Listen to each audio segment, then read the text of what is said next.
Let's do it. Super chill. Super chill. Super chill. Yeah. Hey guys, and welcome to season 2, episode 19 of Couch in the Mind, clearing the mind one couch talk at a time. On today's episode, I've got Belinda joining me, owner of Sunset Lane Photography, and we're going to be going over the topic of me, myself, and I. How's it going? Yeah, good. Thank you. Thanks again for taking up your time. I know you got a busy schedule with the business and having 2 kids of your own. But any time taken up for something like this, I really appreciate it. Yeah, no worries. You've been asking me for a little while, so I figured it was time to say yes. And that's been like kind of my thing this year, just say yes to more. Well, you were saying that you just wanted to find the right time to do it because obviously you were probably going through a few things at that stage in your life, and you just didn't feel comfortable enough to open up and talk about what we're about to talk about today. Yeah, I guess that's one thing. I think even what are we now, June? When I think you last asked me in January. Yeah. And even at that point, even though I was doing pretty well, just something inside me still felt like, oh, I'm just not in the right place to be, preaching that everything's great. You know what I mean? And I've changed a lot in the last 5 months, I feel like. Because I don't know, I always think practice what you preach, and maybe if you're saying that you're feeling good within yourself and you're doing all these things A, B, and C, whereas maybe 5% of yourself still isn't 100% like right. You can't give out what you're wanting to portray, if that makes sense. Yeah, well, I just want to be true to, like, if I'm giving advice, just chatting to friends or someone else on aspects or things in their life, I just want to feel like I'm coming from a place of confidence in myself, and just feeling confident in the advice I'm giving and that I'm doing that myself. Yeah. You know what I mean? Holding myself to those standards as well. You feel like it's not being forced by anyone else, or you're rushing it. You're making sure it's the right moment, the right time. Mm-hmm. Yeah. Without being too perfectionist, like we were just chatting about. Yeah. But yeah, basically, Belinda, and to the listeners, the topic, the reason why I've called the topic "Me, Myself, and I" is because in Belinda's instance, so in Belinda's state, she's got 2 kids, raising it a single parent, and a lot of people think that it's going to be a handful. It's not going to be easy. But a lot of people struggle with that because they, first of all, they want someone, they struggle with loneliness, and they want someone to kind of bounce off, maybe to get ideas on how to do things better with kids and all that sort of stuff. Yeah. And you're kind of reliant on yourself and probably, maybe other family members per se. But, when they're not around, it's just you and your kids. Yeah, absolutely. But we're here to preach. I mean, you're here to preach. Sorry, I don't have any kids. Not yet. Yeah. Or hopefully I don't have any. Hopefully I don't have any kids out there that I don't know about. Let's hope not. But you're here today to talk about how you can do this and how like there's a way of coping with everything and still finding time for yourself. Absolutely. And maybe where I'd like to start off is your your photography business, Sunset Lane Photography. Where do you get this interest from, and how do you find the time to balance business life between family life? Well, firstly, I don't really like the term like balance, like work-life balance. I think it's more of like an integration. Like you have to integrate them together because they're both huge parts of my life and 2 different things that I'm obviously passionate about. Like my kids are one thing and my business is another. So I don't think it's a balance. I think it's just trying to integrate them together. And in terms of what sparked my interest in photography, in all honesty, I never went, you know what, I want to be a photographer. It was just after I had gotten married, I wanted to change career and do something so that when I had kids, I could work from home. Yep. And photography, I was like taking photos. And when I was younger, I would play around, what was the MySpace days? I mean, you probably don't even remember that. No. Oh, I was using, no, I don't think I was using MySpace. I think I was using Kik. I have no idea. No, Kik was a little bit before Messenger.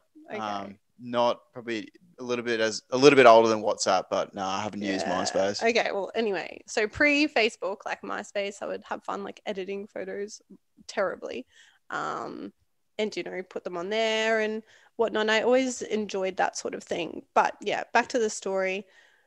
I didn't really have a passion for it. I just went, you know what? I want a job that I can, be really flexible with when I have kids. So I went and I bought a camera. And to be honest, I'm just self-taught. So I spent that whole first year. Wow. And I guess my friends and family and everyone can vouch for this. I pretty much had no personal life that first year because I was so dedicated. When I started, I realized how much I loved it. But I pretty much learned everything off YouTube and just making mistakes. So just going out, doing shoots, not understanding what the heck I was doing and why it wasn't looking the way I wanted it to look, and learning from those mistakes. But I was working full time, and then I would go home, I'd be up learning or editing till like midnight. I'd get up before work, edit, learn, do shoots on weekends. So that was kind of my life for the whole first year. But in doing that, I built it up really, really quickly, which I was really lucky for. Because I'm always curious how, you start off a small business, how it starts. Because, with what I'm doing, I try to advertise and get myself out there with a bit of exposure. This? Yeah. Yeah. But I'm always curious, like, how did you get yourself out there? Was it word of mouth, or did you actually have to pay for advertising? No. Funny you say that. It's been a huge topic for me at the moment. Yeah. But business for me, pretty much so I've been doing this 5 years now, has always been word of mouth. And I think it just comes down to who you are and the experience you give people and the feeling you give people. And I think you're really great at what you do. And I guess it is just a matter of, the people you work with, getting them to spread, their podcast that they do with you. And it just takes time. Like any business, they say the first 3 years are a lot of hard work and you may not see a lot from that. And in my instance, I feel like that's true as well. It's like the 3 to 5 year mark that business is actually at a relatively good point. And that's worked out luckily for me because that worked out about the time that I had kids and whatnot. So I'm able to kind of reap those benefits now. Yeah, for sure. I was actually saying this to a mate of mine today. If you go to university and you're studying a degree, that's probably deemed a lot more difficult than others. Mm-hmm. If you've got a passion for it, even if you hit hurdles along the way, or you got a massive assignment coming up and you don't know what's going on, you'll make sure you find the right people or right information to get you over the line because you want it so badly. You want the degree so badly. Yeah. And probably for yourself, with the photography business, because, you said the first couple of years was just, starting blocks and getting it up and running. You wanted to push through that period to get to the stage where you knew it would become bigger and better because you had a passion for it and you didn't see any reason to stop. Oh yeah, absolutely. And I 100% agree. If you want something bad enough, you'll make it happen. Yeah. Like I can guarantee there's people with much worse off circumstances than you or I. And if the passion's there, you'll find a way. Like what's that saying? If there's a will, there's a way. And it's so true. It's just what you're willing to give up. So like right now you could be out partying with your friends. Like true though, right? It's very true. Right now you could be out partying with your friends, getting drunk, whatever, but you're choosing to work on this, which is your passion, and you're helping people, and like that's amazing. Not many people have that quality, especially at your age. Like, oh, I'm gonna go red, stop it.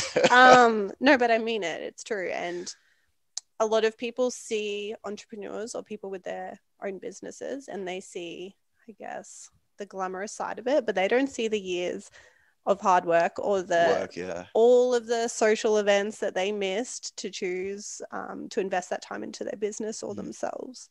You know what I mean? Yeah, exactly right. You look at all the big YouTubers that probably had 3 or 4 years of really hard work and finding their niche and putting the right hashtags on videos and all that sort of stuff. Like, because I've realized hashtags are such a big, important thing when uploading videos. I didn't even know about it. Oh, really? Yeah, I didn't even know. I was just uploading videos and just putting captions to it, and then I added little hashtags every now and then. And before I knew it, I was getting like mental health pages liking my videos and stuff just from that. So it's all about learning and growth. And like you said, they all they see is the glamorous side, and I wish I could do that. Like it looks so easy. It's so much easier than bloody stacking shelves at Woolies. Like that's all they see. But kind of going back onto what we're saying, because I've gone on a bit of a tangent. Sorry. as I do. So you've explained your business, but you like to say you don't like to see it as like a balancing act, with, with the kids and with the business as such. But when you're not working and you're finding time with your kids, I'm trying to say it in a way that it's not saying a balancing act. Yeah. But it's fine. You call it what you want to call it. Yeah. It's fine. But when you're spending time with your kids, how do you find that, like, when you're putting your business aside because you're the only one who's running it? How do you manage to not think about, ex client, and you're putting your all into your kids because you're the only parent around? I have to admit, look, I'm not perfect at this, and it is something I really am still working on. It is so hard as someone that runs their own business and it's just solely you to switch off. Like, that's another thing people don't understand. When you run your own business and you're the only person, there's no work hours. Like, it's not 9 to 5. Like, as I'm sure you're aware, like, we follow each other on social media. I get up at 4 a.m. every day, and I need those hours before my kids wake. I see you have the cold showers. Yeah, and I have the cold showers. Anyway, we're not going to get on a tangent about that. But yes, I get up at 4, I have a cold shower. Everyone knows this.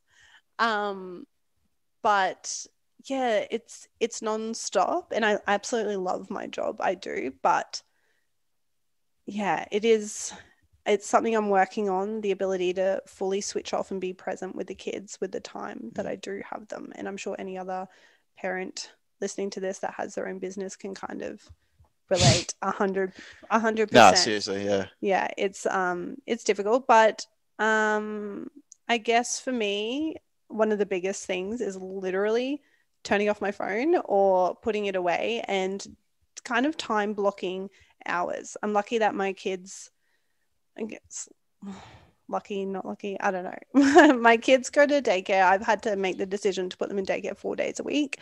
So Wednesdays are our day, and I'm really trying to do as little work as possible on those days so I can be present with them and enjoy that time. Full engagement with them. Yeah, absolutely. And that's why I had to put them in daycare, because otherwise my time with them wasn't present. It was me just trying to entertain them with things so that mummy can do work, and it would get really frustrating and it wasn't their fault. You know what I mean?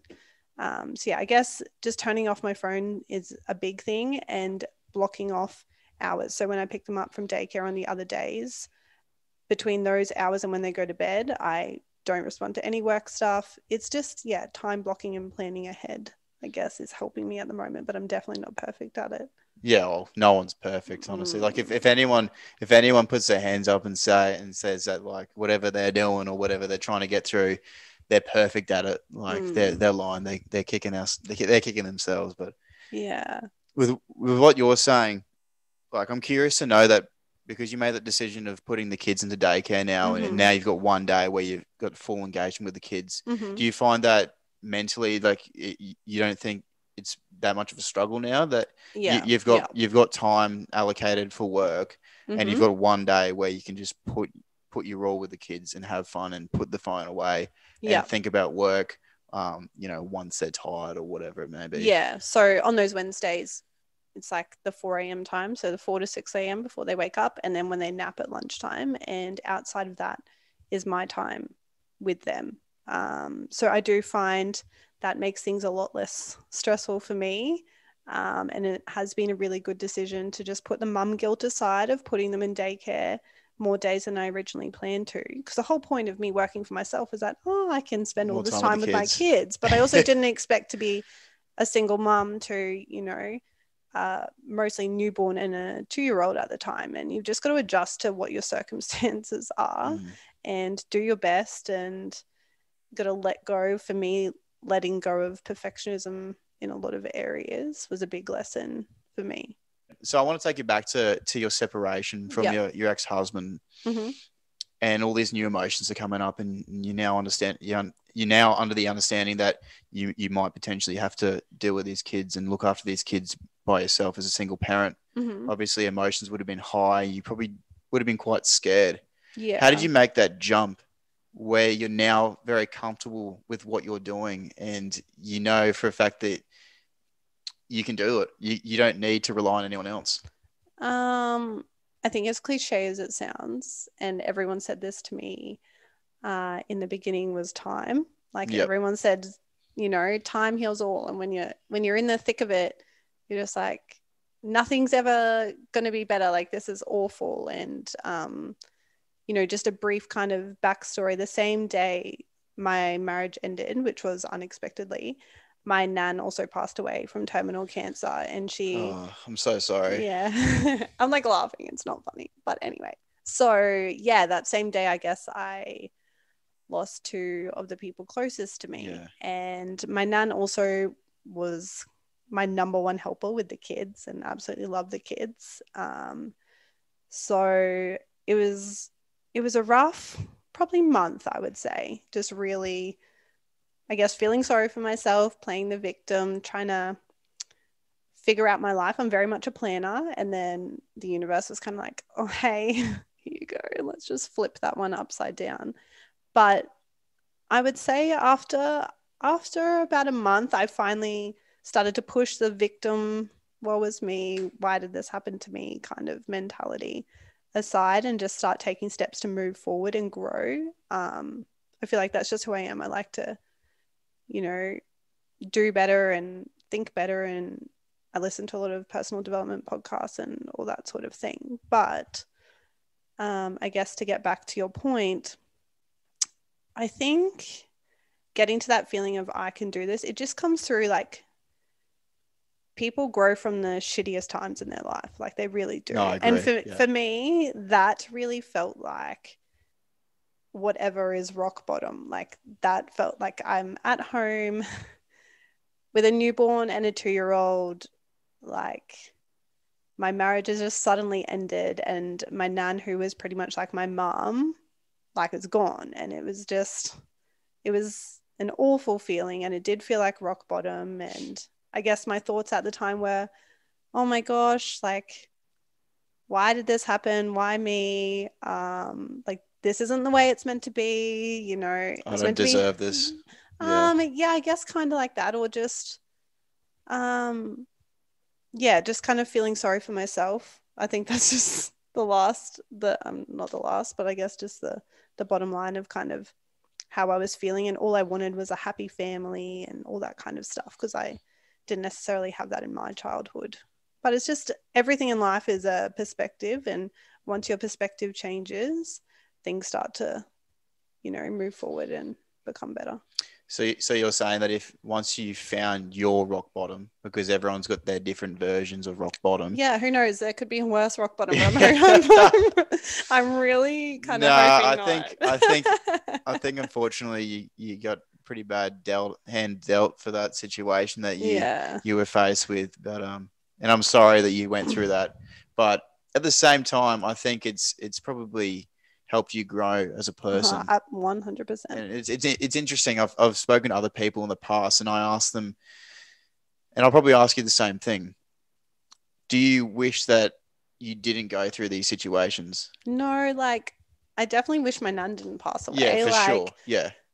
I don't wish that at all. No. But yeah, I have to admit that situation happening was for the greater good. And I do believe everything happens for a reason. At that time, I had no idea what that reason was. I was like, why? Why did both of these things just have to happen at the same time?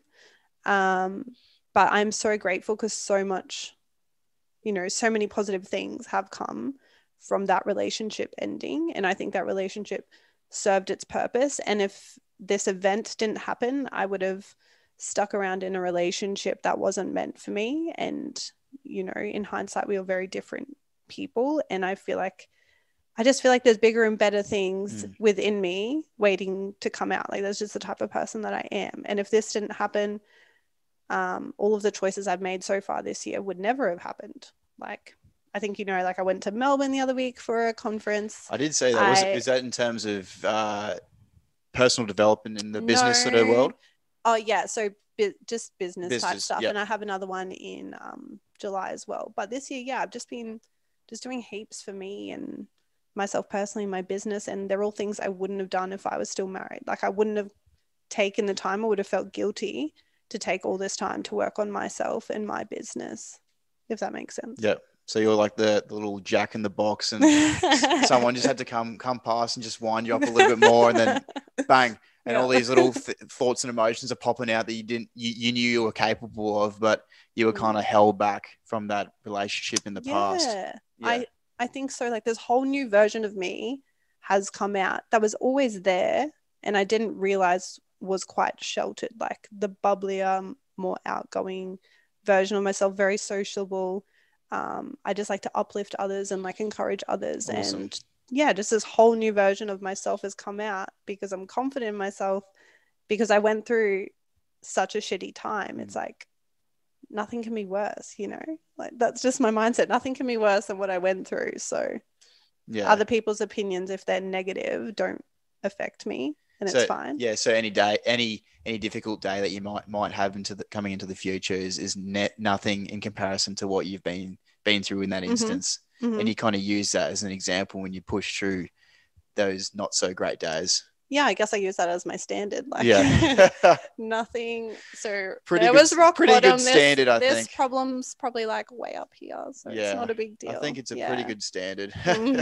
For those who are listening in, single mum, single dad, what sort of advice would you give to them to kind of find that urge to push forward and to not focus on the idea of loneliness and trying to find the right partner for themselves rather than just focusing on themselves and putting their time into their kids? Yeah, that's such a big thing. I am probably at the best point in my life for just feeling comfortable and happy within myself and my life and the direction I'm going in, which is such a strange feeling. And I feel like when you are in a relationship for an extended period of time, like we were together 9.5 years, you kind of rely on that person to be your source of happiness rather than being your own source of happiness. And I've really just found myself and found what makes me happy and who I am. And I just think that's such a big thing for every like newly single person to do, is not go and try and fill the role of the person that was there before. And don't get me wrong, it's a weird emotional roller coaster you go through in the beginning, and definitely those thoughts were some of the first thoughts to come to my head, like, oh my God, I'll be single forever, like no one's gonna want me, I've got 2 kids, like the ups and downs, good and bad moments. But that was in the beginning. And then when you start really working on yourself and achieving goals that you set yourself, no matter what they are, it just lifts you up as a person. Like, it really does. So I think setting yourself goals in any area of life, like your health, your fitness, your friendship, relationships, with family or friends, and achieving goals, it just gives you this sense of confidence that does bring yourself happiness, and you're not reliant on somebody else. Like, I love doing things by myself. That's so good. I'm weird like that. Yeah. Look, I'm the same. I know. Like, my mates are the same as well. My dad's the same. He goes out kayaking every Saturday by himself, finds his little happy place for a couple of hours, and then comes back into family mode again. Yeah, just like rejuvenate yourself. Yeah, exactly right. Exactly right. But I think because you're so happy with yourself and how everything's going, maybe the next goal, and I've noticed on your story, you're kind of hinting a little bit. Maybe farmer wants a wife. Look, it was kind of a joke, kind of not. I am literally considering applying for that joke. That's my motto this year. Why not? I could never see myself on a show like Bachelor or Married at First Sight. Christ. But like Farmer Wants a Wife, I'm just like little country girl at heart, even though I'm not from the country. But I can see myself on that show. You got the country vibes sort of going. I know, I got my boots you got the today. boots. Got the boots, yeah. You just need the Akubra. Yeah, I know. I've got a fake Akubra. It just doesn't work. But I do like to wear my hat all the time. Something important that I haven't actually brushed over. What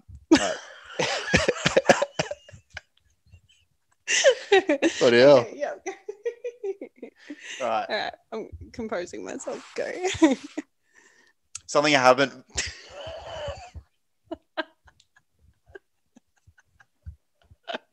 Just look the other way. It's fine. All right, we're good now. Right? Okay. Yeah. Okay. All right. We're all good. Let's go. Good.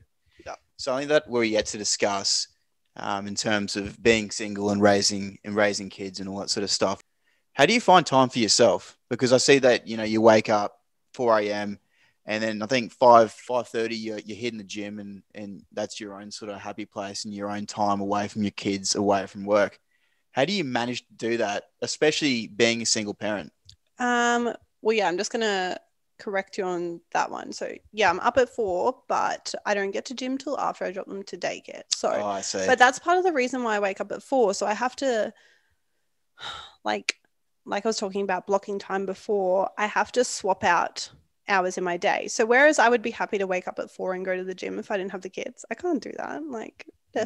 they're 3 and 1. I can't just leave them at home and be like, oh, you know what, you probably won't wake up. I'll just come back and yeah, that would be really irresponsible of me. So I use those hours to work and then I switch that for the time I go to gym. So daycare is really helpful and such a big asset for me to be able to find time for me and for work. So during those daycare hours, because I've started my work time earlier, I don't really feel guilty going to the gym right after I drop them and that kind of thing. And during their daycare days, I have to fit in other personal appointments as well. Yep. But I can also, depending on my workload, I can make time to catch up with friends. Like I can take an hour to catch up with a friend for lunch and all that sort of thing. So I do have the flexibility with my career and daycare to fit in, personal commitments as well. Yeah, because I'm intrigued because I'm sure there's a lot of parents out there who are in the same sort of boat as yourself, and they just don't know how to balance everything, and they might feel like as if the world's all against them, and they just can't find their inner happiness because of that particular issue.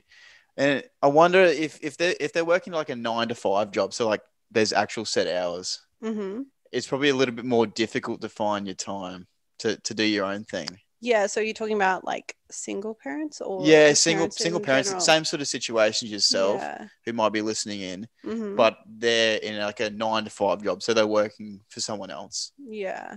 Where do you like? I don't know if you've ever experienced that prior to going into photography, or not really. But I guess the biggest thing is just accepting help. Like I'm really blessed that I don't have much family that I am close with. And yeah, that's an extra sad thing of my nan passing.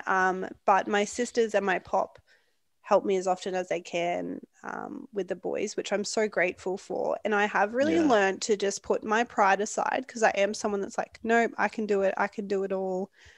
And I was just burning out and I do need that time. Things, simple things like going to the gym is so important to me for my mental health. That's the reason I go. It's just it lets off steam, you get the endorphins going, you feel good. I come home and I'm a better mum for it. There's so many mums out there that have, or parents I should say, shouldn't stereotype, but just don't take time or do things for yourself. And I've really only learned to do that this year, and it makes a huge difference to the person you are overall, how you treat your kids, how you treat your family, your friends, how you show up for everyone is affected by how you show up for yourself. So if you're not, you can't pour from an empty glass. I know that's said so often, but it's so true. So just accept help or ask for help. Like most people are happy to help from time to time. If it's a couple of weeknights after you finish work, if you want to join a netball team and go play netball, or just something for you each day, whether that's just taking a bath, just at least one thing for yourself each self-worth. day. You need to schedule that time for yourself. Absolutely. And like you said, people will see that if you're not putting time into yourself, people will see that. Whether someone, you might respond to someone in a way that you don't usually respond to, like in a certain I'm so guilty of that. Certain mannerism. I do the same thing. Busy day at work. Snappy. Busy day at work. I come home. I'm probably the polar opposite. I don't make any conversation, and I just do the old nod the head sort of thing. Go to bed. The awkward silence. Yeah. So everyone's got their sort of shitty mannerism that they portray on it and project on other people when you're not really giving time for yourself. Yeah, and I don't know if you feel the same. For me, I'm the opposite. Like I get really snappy and short, especially with kids. Anyone listening with kids, like when they're whining at you and you're just already in a frustrated mood, like just know the whining sound and then their hands are pulling at you and you know, and I get snappy and short with them, you know, once I get them to bed, I just feel so guilty. I feel so guilty. It's like it's not their fault, and it's not necessarily what they're doing. It's everything going on inside my mind, and I haven't taken time for me to, I guess, release all of that. And that's why it's so important to take that time for you. Just, you know yourself, 100%. Everyone's different. Just whatever helps you feel more chill and clear-minded, you need to do every single day. And that's sometimes when people would advise, maybe this is a good opportunity to do this and that, sometimes just finding what better works for yourself versus what maybe, 80% of your mates have done that have helped them. You've got to do what works for you. Yeah, exactly right. And it's easy to be led in that direction, and then it might help you in a certain regard, but it won't ultimately fix the entire problem in itself. You know what I mean? Like you've like you said, you just got to find your niche and find what works better for you, and not be led astray by what others may think might help you, because they don't know you like you do. Well, I don't think anyone's going to notice that there was a bit of a cheeky edit.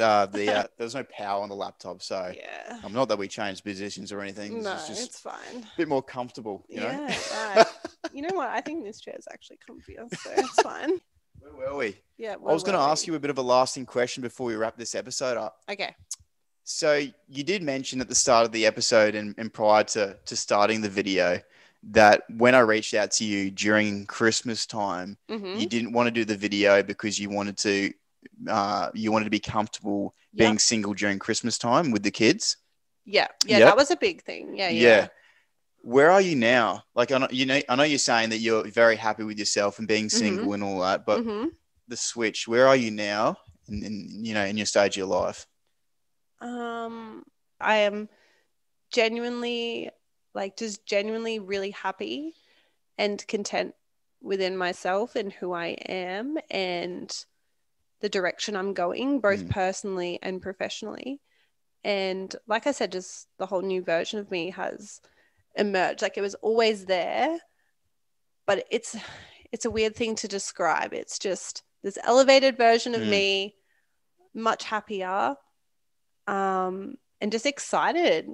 I'm just excited for the future. I'm just excited for whatever comes my way. I am way more ambitious and way more open to trying new things and just meeting lots of new people and just saying yes more. And I think you've heard me say that. It's just my mantra kind of this year, is just say yes to what I'd normally say no to, or step outside of my comfort zone, which I've done plenty of times this year, and just do things that make me feel uncomfortable. And nothing's as scary as what you think it's going to be. Like, if the idea of doing something makes you feel uncomfortable, you should do it.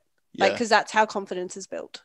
It really is. No, definitely. And I think if you say yes to more things, because it's so easy for yourself to kind of jump out of your comfort zone and say, nah, it's too hard. Or I'm too busy. Oh, no, I'm just going to just chill. No, I mean, in your instance, probably chill's what is define chill. But you know what I mean? Yeah. But like you said, the more you say yes to things, the more you can build confidence and gain a bit of self-worth and you could even give yourself a bit of a general purpose as to what you wanted to achieve in life. Confidence definitely comes from doing things that you were scared of, or that made you feel uncomfortable. Once you do it and you have that sense of accomplishment, like, wow, I just did that and it wasn't as bad as what I thought. Yeah, no, really, like, wow, I did that. It wasn't as bad as what I thought it was going to be. What's the next thing I can do? And that's how you build confidence and self-worth. And I feel like that's how you become a confident person who doesn't care if someone has a negative opinion of you. People will have opinions of you when they don't actually know you or your story or what you're about. And exactly, that's fine. Right. You never, like, not everyone's going to like you. Like, you don't like everyone. It's just the way the world works, so. But I just want to say that, from when I just coincidentally bumped into you at Pig and Whistle with your friend. Oh, is that where it was? Yeah. I was trying to think the other day. Friend Bree? Yeah, Bree. Yeah. What a legend. Yeah, you're on the... Hey, Bree. I'm sure you'll be listening. You're on the apple ciders, and you had a couple, and you're like, oh, no, I don't drink too much. I don't. Whoa. I did not. Spinning. Did I really? Yeah. I did not. Did I really? Maybe I'm just hiding it up a little bit, but... Yeah, I think so. Something along the lines of that. But okay. from that stage to where you are now, I can see like a massive change in you, and and just talking to you every now and then, I can see that you're a lot more confident, a lot happier within yourself, and like you explained to me before, you're not reliant on anyone, and you're happy being by yourself. And if something happens, and it's thrown your way, then it is what it is. Absolutely. You know what I mean? I don't feel like I'll be single forever, but I also feel like there's no rush. And I think the moral of this is just to really find yourself first, and connect with who you really are, or that sense of yourself that you lost when you were in the previous relationship.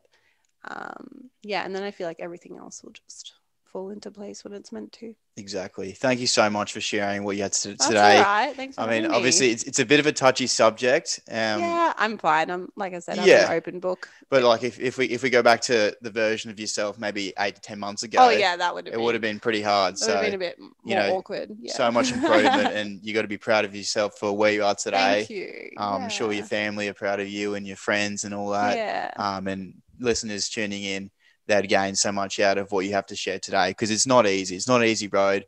See, I don't understand. I've got it very easy here. Look at me. I'm just sitting back at the couch knowing that after I've done this interview, I'll drop my kids off for you for like 24 hours, and then you'll be like, how do you do it? Right. No, it's not that bad, but it's definitely not easy. Yeah. Well, I can't understand it. I'm not in your shoes. Oh, no one can unless you're in someone else's shoes. Exactly right. Everyone deals with it differently, but in terms of the single parent to kid thing, I'm not at the stage yet, but people listening in, it's not easy, and you're coping with it well. And I'm sure people will take a lot out of what you have to share today in terms of there's certain coping mechanisms and ways you go about balancing your work and business life, and putting time into your kids, and putting time with into yourself. So thanks again. Yeah, no worries. Thanks for having me. Anytime. But this has been season 2, episode 19 of Couch in the Mind, clearing the mind on couch talk at the time. On today's episode, had Belinda join me in conversation revolving around the topic of me, myself, and I. As always, guys, if you need me, just reach out to me on the Facebook page.